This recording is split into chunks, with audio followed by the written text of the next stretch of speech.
তো election already declare হয়েছে। এখানে ইলেকশন হবে এপ্রিল মাসের 26 তারিখ। তা আমাদের যে অলরেডি দামচড়াতে নাকা চেকিং ছিল, তো সেই নাকা চেকিং আজকে সকালে ওসি দামচড়া গোপন খবর উপর ভিত্তি করে একটা গাড়িকে ডিটেইন করে, যে গাড়িটার নাম্বার ছিল TR01BG0314 বোলেরো গাড়ি।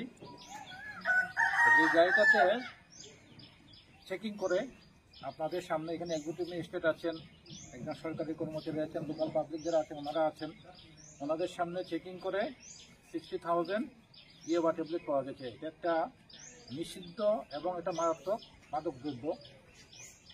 60,000 ইয়াবা ট্যাবলেট লোকাল মার্কেটে এগুলি বিক্রি হয় না, এটি কালোবাজারে বিক্রি হয়। কোয়ালিটির উপর বিক্রি করে, এটা খুব ভালো কোয়ালিটি, যেটা দেখলাম এখন বের করে। প্রায় 6 কোটি টাকার মাল এখানে সিজ করা হয়েছে দামচড়া পিএসে। এটা কেস রেজিস্ট্রেশন হয়েছে। এই গাড়িতে দুজন ছিল, একজন ড্রাইভার আর একজন এই মালের মালিক।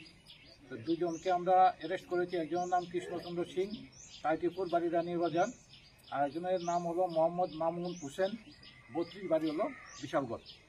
তো এই মামলাতে ইনভেস্টিগেশনের সময় দেখা যাবে আর কে কে জড়িত আছে, তাদেরকে অ্যারেস্ট করা হবে। Thank you.